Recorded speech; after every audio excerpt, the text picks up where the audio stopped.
My ex demanded child support for a child who wasn't mine. When I requested a paternity test, she and my sister conspired to ruin my life. Several years ago, I dated a girl in a relationship that quickly turned toxic. She was very controlling and abusive, and it ended poorly. After our breakup, I moved on with my life. Eventually, I secured a decent job that provided for my needs, allowed me to live comfortably, and even save some money. A couple of months after starting this job, my ex contacted me out of the blue. At first, she simply asked to talk, leading me to think she might want to reconnect. Instead, she showed up with a 5-year-old child, claiming he was my son and demanding child support. I was skeptical, but the child's age roughly matched the time since we had last been in contact. I sought advice from a lawyer friend who suggested resolving the matter out of court. I proposed that I would take responsibility, cover all costs, and actively participate in the child's life, but only after confirming paternity with a DNA test. Everyone agreed to this plan except my ex. She was offended by my request and insisted I give her the money she claimed to deserve. She went so far as to contact my family, accusing me of trying to shirk my responsibilities toward her child. When she finally ran out of excuses, the DNA test was conducted and, surprise, I was not the father. She was furious with the result and cried about the money, claiming it was unfair and that she deserved it, but ultimately she got nothing. Fast forward to last week, my parents hosted a small party. My brother, a friend, and I were chatting when my brother started joking about the situation with my ex. My friend and I joined in, making some dark and inappropriate comments, but we were far away from everyone else, on the opposite side of the house, so we thought no one could hear us. We were laughing hysterically when my sister suddenly appeared, furious, and shoved me against the wall. She had been eavesdropping and overheard our conversation. She was livid and began yelling at us, calling us horrible people for making fun of a poor woman. A few hours later, after the party had ended, my sister asked me to join her and our parents in the kitchen. She started berating me for the previous situation. Apparently, my ex had been in contact with her, and my sister believed her version of events.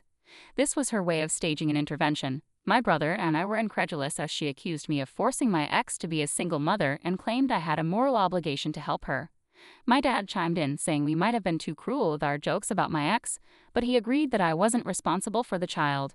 My mom, however, surprised us all by saying, even if the kid isn't yours, you make more than enough money to support that child. You should have helped her. Since then, I've been receiving texts from my family. My dad and brother are on my side, insisting that I'm not responsible for my ex. My sister, however, continues to harass me, calling me horrible for ruining my ex's life. My mom told me, it's your decision, and I respect it, but I'm very disappointed that you ended up being so selfish. I know she doesn't deserve my money, and I have no plans to give her any, but the constant guilt trips from my sister are exhausting. Update 1. It's been a while since my last post. After reading all the comments, I decided to show them to my mother, and we had another talk about the situation. Initially, she was siding with my ex, but after reviewing the post and the diverse opinions, she realized she had been wrong. I think what hurt her most were the doubts about whether she had cheated on my dad and whether I was his son, which may have influenced her stance. We had a long conversation where she admitted that she had believed my ex because she was always so nice and kind to her. She had dismissed my accounts of the abuse, thinking a person as good as my ex could never behave that way. She apologized to me and we are okay now. However, my sister initially decided not to speak to me until I took responsibility. After a few days, we talked, and she remains firmly on my ex's side. Despite showing her all the evidence, she insisted that it didn't matter because, in her view, a woman's word is paramount, and that's all the proof needed. She also argued that even if I wasn't the biological father, I still had a duty to take responsibility and act like a real man. She was unreachable in her beliefs. I did some digging into my ex's situation and discovered that shortly after we broke up, she started dating another guy, or maybe she was seeing him while we were still together, though I can't be sure. They broke up a few weeks later, and she went on multiple dates before discovering she was pregnant. I found out that she had been trying to find a father for her child over the past 2 years, and I was just the next name on her list. It seems she's become more desperate lately as her behavior has been much more aggressive than with anyone else. The reason for this post is what happened a few days ago. My ex and my sister showed up at my workplace with a large sign bearing my face, labeled "He abandoned his child" and "Irresponsible father." They created a scene, spreading lies and trying to shame me into taking responsibility. They were explicit about their intention. To keep this brief, they were eventually escorted out, but I got into trouble for the incident. Despite presenting all the evidence and legal documents proving they were lying, I was warned that if anything like this happens again, I could be fired. Following this, I contacted my lawyer friend, and we are now preparing a comprehensive legal document against my ex and my sister. They have crossed a line, and I'm determined to fight back with everything I've got. Hopefully, this will be enough to make them leave me alone. Update 2. Hi everyone, and apologies for the silence. The past few weeks have been hectic, but I think now is a good time to update you all. I can't share too many details about the lawsuit, but I can tell you that my ex was extremely shocked when she found out about it. She's now pleading with me to drop the case, offering to retract all her statements and to cease all contact with me. She even tried to guilt-trip me, saying I'd be ruining her and her son's lives, but honestly, I've grown tired of being the good guy. She messed with me, and now I'm fighting back. As for my sister, the lawsuit initially made her even more aggressive. Since her attempt to shame me at my workplace backfired, she took to social media, spreading falsehoods about me abandoning my child and not taking responsibility, framing my legal actions as acts of censorship and misogyny. However, this is likely to backfire on her, both because I can easily refute her defamation and because it provides more evidence in our favor. This is going to be a long journey, and we are just getting started. Recently, we had our annual posada at my parents' home, a big family gathering before Christmas. I was hesitant to attend because I didn't want to be around my sister, but after some relatives assured me she wouldn't be there, I decided to go. That was a mistake. She was there. Mom, despite everything that had happened, thought I was taking things too far and insisted we all meet to resolve the issue as a family. I tried to leave as soon as I realized her plan, but some relatives tried to stop me, while my mom cried, urging me to stop, saying I was tearing the family apart and needed to learn to forgive and let go. It became clear that, despite knowing I was telling the truth, she was still on my sister's side. I left, telling her I wouldn't attend any family events if my sister was there and warning her never to try this again. At this point, most of my family knows what my sister did. Some think she's crazy, while others believe she's crazy but think I'm taking it too far. A couple of days ago, my mom invited me to spend Christmas with them. I was reluctant after what happened, but I decided to give her a chance after she swore it wouldn't happen again. However, not only did she plan to do it again, my brother warned me that this time she intended to lock me in until I forgave my sister and stopped the drama. I called my mom and told her I knew what she was planning and that I was done with her and my sister until she realizes she supported the wrong person and apologizes. I don't need to explain how many times she tried to call me in the following hours and the drama that ensued when I didn't show up for Christmas. But I'm tired of being the good guy. So, that's it for now. I hope you all had a nice Christmas, and I wish you a happy and drama-free New Year. New update. Hello to everyone still here. It's been over a year, and I think it's time to update you on everything that's happened in my life over the past year. A lot has changed and many things have happened. Regarding the lawsuit, we never went to trial. Everything was settled in conciliation meetings.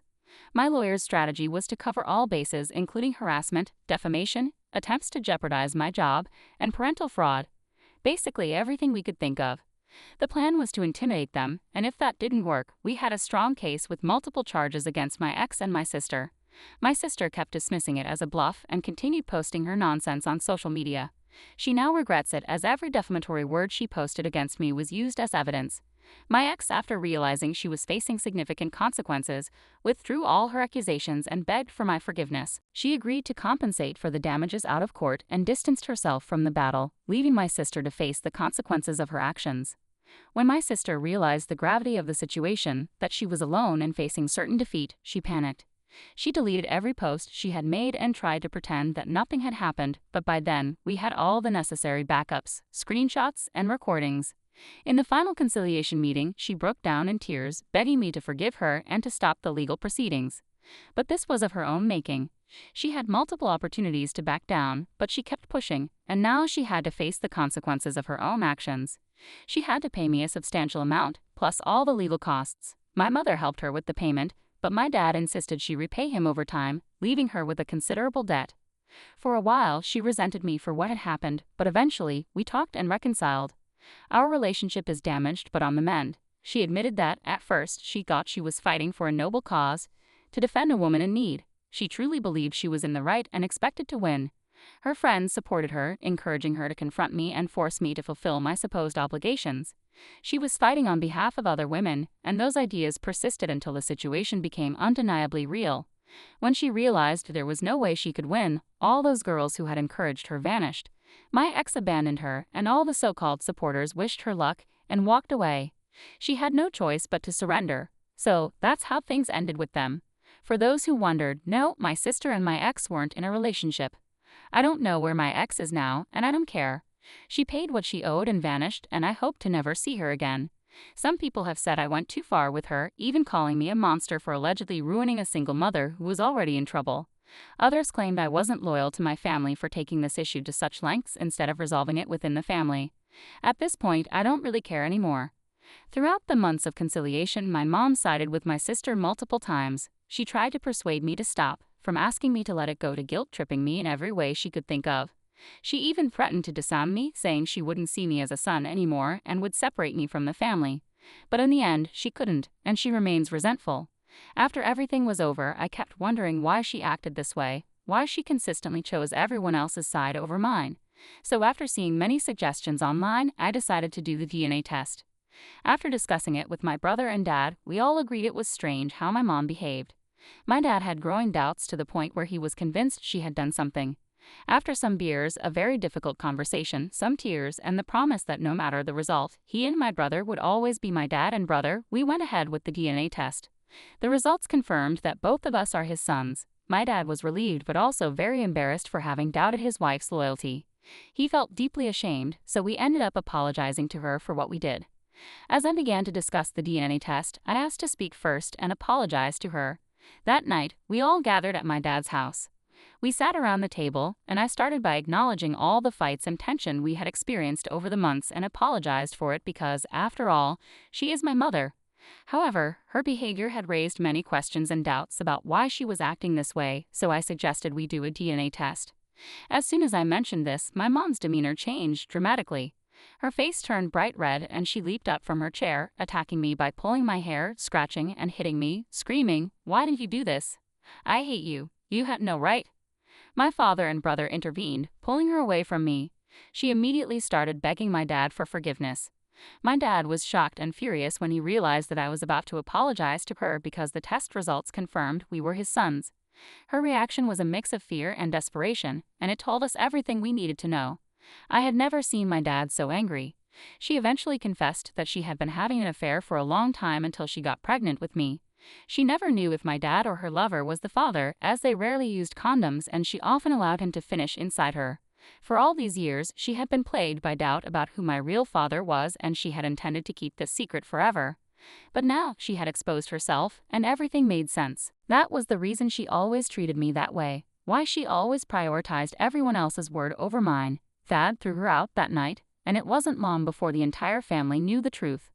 We made sure to warn them in case she tried to spread any lies, which she despised because she called us, accusing us of having no right to speak against her. To wrap up this ordeal, I ended up with a significant amount of money. My brother remains my best friend. My relationship with my sister is damaged but on the mend, and she has distanced herself from her toxic and misandrist friends. My ex is gone, and I hope it stays that way. Dad is deeply hurt. Mom's betrayal came to light, but they are not divorcing. She is back at my dad's home, but he hasn't forgiven her, and from what he said, he never will. He doesn't want to go through a divorce or give her anything he worked for. In his words, they're married but not a couple, and she is now trying to earn his forgiveness. Of course, my mom now openly despises me because, to her, I'm the cause of all her problems. In her words, if you had done what I said and taken charge of the kid, none of this would have happened. I hope you're happy now. And that's it. Sorry for the lengthy post. I hope you all had a good 2023 and I wish you a great 2024. I'll keep working, saving, and trying to build a life free from this madness. I'm probably going to cut contact with my mom, but I don't care at this point anymore. Now, on to the next story. Story 2. My ex-wife cheated on me and left me for another man. Now she's alone and broke, while I'm happily married to an amazing woman.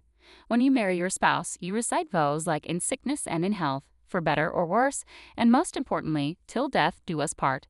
I, 45, took those vows seriously when I married my first wife, also 45, 15 years ago. We dated for about 4 years and lived together for 2 before getting married. It seemed like we were a perfect match, with similar goals, interests, and values. About 3 years into our marriage, I started noticing small, odd behaviors. She wasn't distant or rejecting physical affection, but she became sneakier. My ex never wanted me to see her phone, not that I had any reason to snoop at the time, but her insistence on keeping it hidden raised my suspicions. This probably ended up being her downfall. The moment that made me certain something was amiss was one night when her phone rang while we were watching a movie. She dashed to the bathroom and began speaking in hushed tones. I confronted her when she returned because her behavior was too strange to ignore. She denied anything was wrong, insisting that it was just a friend who needed to talk. I distinctly remember hearing a male voice before she hurried off to the bathroom, so I pressed her about it. She claimed it was just a guy friend, but as far as I knew, my wife didn't have any male friends. I wouldn't have had a problem with her having male friends, but the fact that she hid it was very concerning. So I did the only thing I could think of. I grabbed her phone when she was texting on it constantly one day. She shouted at me, but I managed to find the evidence I needed. I discovered texts back and forth with a guy named John, of a romantic and sexual nature, which confirmed that my wife had been cheating on me. I asked her how long this had been going on. She said a few months. It wasn't something she was looking for, it just happened. The thought that she would ever step outside our marriage never crossed my mind. It sounds silly, but I never saw it coming. We seemed happy and she seemed genuinely happy to me, yet here she was, admitting to cheating with some guy she met at a coffee shop. He was a barista who started flirting with her, and one thing led to another until they started an affair a month later. Cheating was a deal breaker for me, so I told her our marriage was over. She cried and seemed genuinely distraught at the thought of our marriage ending.